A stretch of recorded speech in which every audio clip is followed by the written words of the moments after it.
welcome back to New Jersey Power and Politics. I'm Luke Margolis. As we mentioned earlier in the show, Trenton Mayor Tony Mack was arrested this week.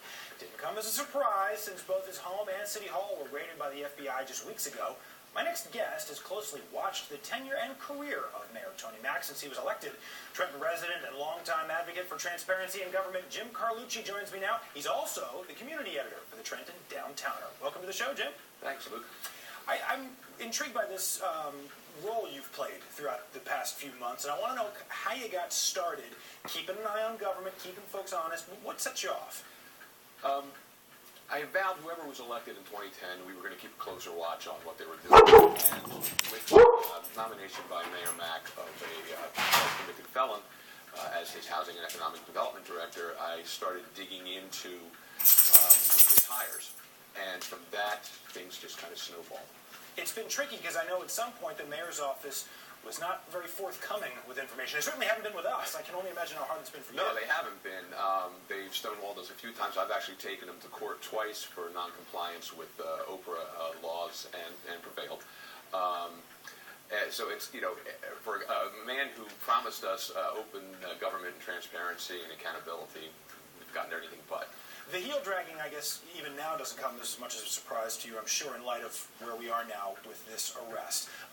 We spoke the day the charges were announced, but I want to give our audience an opportunity to hear from you about your thoughts when you heard that the extortion charge had come down against the mayor. Well, again, it kind of is the next step in this process. We've all been kind of hanging on the edge since the FBI raids. It also kind of validates some of the suspicions that have built up over the last couple of years.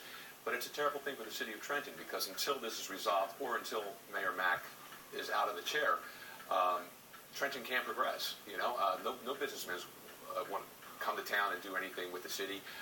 The taxpayers are still paying for his blunders and his outrageous spending.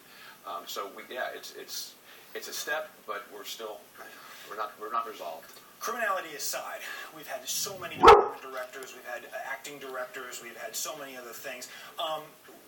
Were you or are you convinced that there are many things and missteps and issues still yet to come as far as this administration is concerned? Actually, I am. I mean, we're still seeing, even while this investigation was going on, we're still seeing, again, that the mayor's just disregard for all purchasing rules and processes. The state seems to be not looking into this like they should be. Our business administrator, who was vetted by the state, doesn't seem to really have a control on it yet. Council hasn't taken control of it. There's a lot going on. I think there's going to be a lot more that's going to come out. And again, it's coming out of my pocket, the taxpayer's pocket, and it's hurting us. And that's what I want to touch on because we're running out of time here. But the state could have, one would think, done more to keep an eye on the mayor here. Why is it coming down to you, and how do you feel having to do this?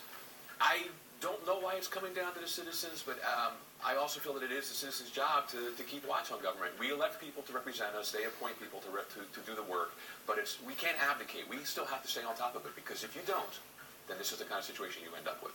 And, look, being a member of the press, and it's our job to keep an eye on things, I can just tell you it's admirable to see you doing what you're doing. Keep it up, Jim. Thanks so much for joining us. Thank you for having me. All right, folks, that just about wraps it up for us. We'd like to hear what you think about anything we discussed in today's show. If you're inspired by Jim to pick up the pen and paper and file some Oprah requests, let us know. If you view our Power and Politics Facebook page, go to NJ-Power-Politics. Give us your take on the latest political headlines. If your stuff is juicy and good, we might even discuss your responses on next week's show. That's going to do it for this week. I'm Luke Margolis. Thanks to all of our guests for coming in, Jim Carlucci, Assemblyman Anthony Bucco, and Assemblyman Vince Prieto. And thank you for watching New Jersey Power and Politics. Keep it here on News 12, and we'll see you next time.